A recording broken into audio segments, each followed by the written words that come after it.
I want to start moving into this. Some of the things we've talked about is how can we create a climate in a classroom or in a homeschooling situation or helping your kids with homework?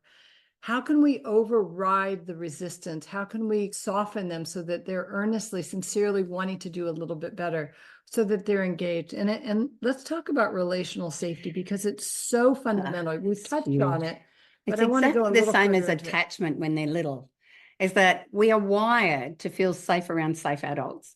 And so one of the big challenges when they go into high school is the fact they have 5 different teachers at least in a day.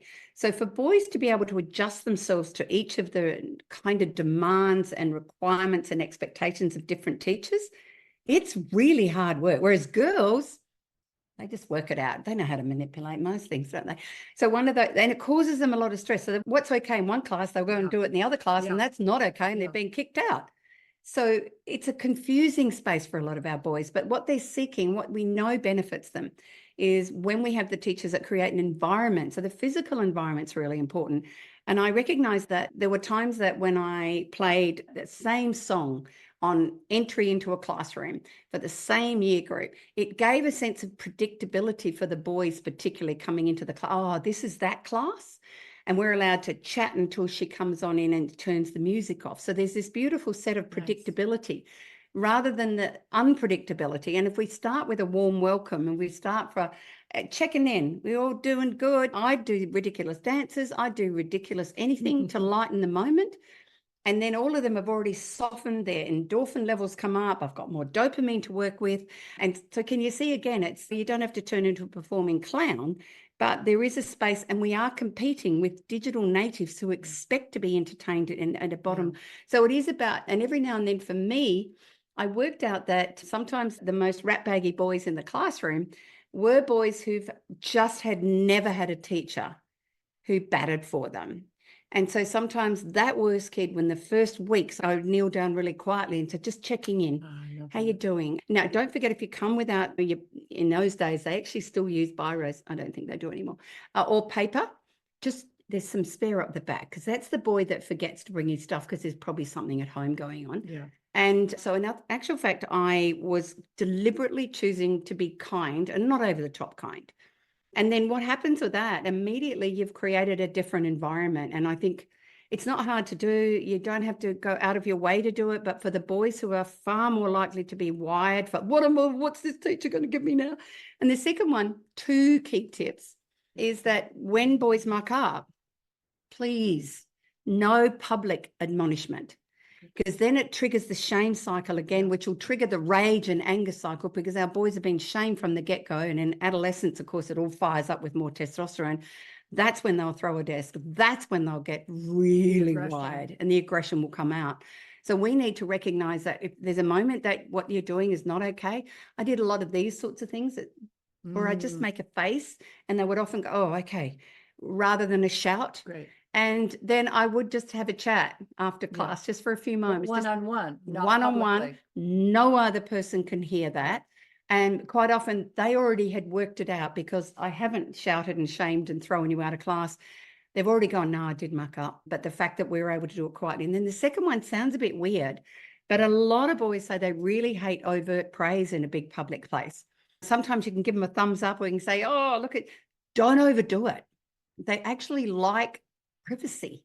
And it's a really big one for parents to recognize too. Don't overdo it and oversell something your boy's done. It can make him really embarrassed, and embarrassment goes straight into that red zone again, where they're going to get really cross at you, and yet you're doing it because you love the heck out of them. Just tagging onto that, we've given you some suggestions, and we'll keep giving you suggestions on things that could happen in the classroom. And some of you might be thinking, my child's teacher won't do those things.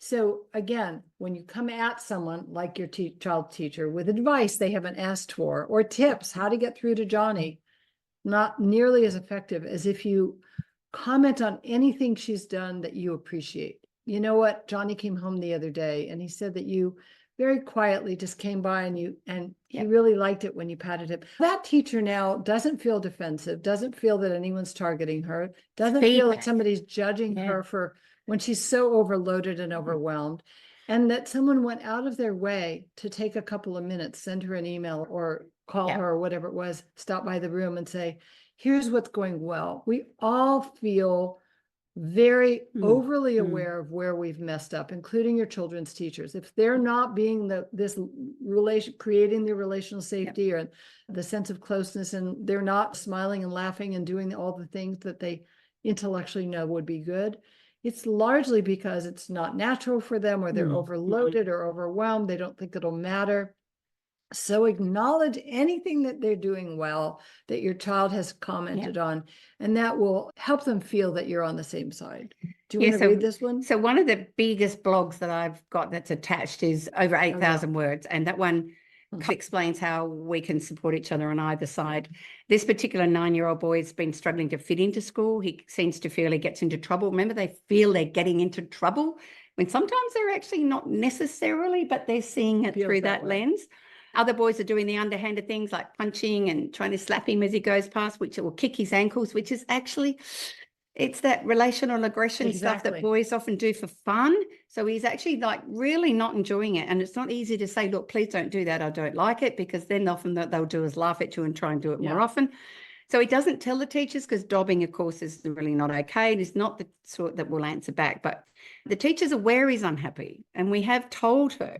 And he did always love school, and he's very intelligent, and he's lost his joy in school and learning. His marks have dropped from being top to receiving remedial help, which is a really significant sign.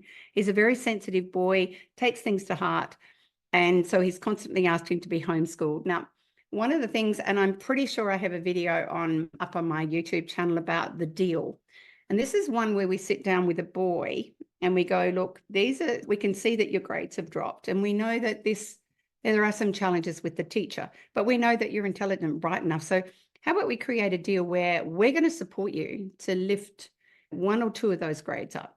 So we're going to be able to focus on making sure that your assessments come in, and we're going to double check if you're missing something. And so we will encourage you to ask the teacher for help, because that's a really big one for some boys. Yeah. They're going to think I'm dumb. No. I want to know what I can do. So he's going to go, if you can coach him, and I'd like you to role play it before he does, because he's lost his confidence. Go up to the teacher and say, I'm really keen at wanting to lift my grades. Now, any teacher is going to go, hallelujah. Oh, yeah, I'm here. So again, he's going to, I know it sounds a little bit crazy, but that really can make a difference. And how can we work with our boy? And in that whole space of the deal is, we're going to support you. We're going to get some feedback from the teacher in a month's time to see how we're going. And that kind of, you're going to support him, you're going to have a great snack for him to do his homework, you're going to enthuse him. And then there's going to be, at the end of it, it's not so much a reward as an incentive, is that when his grades start to improve and he starts to enjoy school, you're going to take him and his best mates or his best friends or his cousins camping or fishing or to the movies or to whatever. So there's something he's going to do that's an incentive, rather than just about him needing. So you can actually do that one. There are a step-by-step process. That's good. So I want to talk a little bit about this, like going back to relational safety. I love the work of Dr. Gordon Neufeld. He's one of the most premier developmental psychologists he probably is, who is alive today and has really influenced my work tremendously. And Dr. Neufeld talks about the 6 stages of attachment that children move through in the first 6 years of life. And without going into detail, I've covered it in a lot of other classes. The first stage is proximity, and this is where a child knows that you like to be around them. This is so key. And so whether you're a teacher or a parent, make sure that you're investing time in the presence of your child, that you seek them out, not to take them to their next activity, not to go buy supplies for an assignment, but just because you want to be together. So proximity, and when a teacher says, hey, can you help me fold these things together? The second is sameness. So this is where either the teacher and the child or the parent and the child have an interest in common. It's such a great way to create that closeness and that connection and deepen attachment. We both love horses. We both love motorcycles. Let's talk about them. It doesn't have to be more than a minute or two to solidify a sense of, oh, we're together. We're the same. The third is belonging or loyalty. And this is the sense that the child feels that you're on their side. And this is really important to the conversation today. If you're getting notification from your child's teacher that they're not doing their best or they're getting in trouble, and you need to talk with your son about it, please don't come at them. Listen, Mrs. Jones told me what's been going on. We have to talk. is very adversarial and creates a lot of alarm for a child. Whereas, sweetie, first of all, I know that your teacher loves your laugh. She said you have one of the cheeriest laughs in the classroom. And there's some things I want to work with you on so that we can help you around these areas. Yeah. So you're on the same side. The fourth is significance. This is where you let your child know, these are the things I see about you that delight me. And they're not about your grades or your achievements or the fact that you scored the winning goal. They're about your just existence. Yeah. The fifth is love. And this is the warmth in your voice when you say their name, the smile on your face. And the last one, which again, I wish we could go into, but we're going to just give you the big picture. It's being known. And this is where we make it safe for our kids to tell us what's really going on. We hold ourselves as what I call the captain of the ship, where they might reveal a little thing that's troubling them or that's not going well. And instead of pouncing on them, interrogating them, asking tons of questions or coming up with advice and solutions that they don't want to hear, we say, thank you for letting me know. I'm so honored that you would tell me that. I'd love to hear more.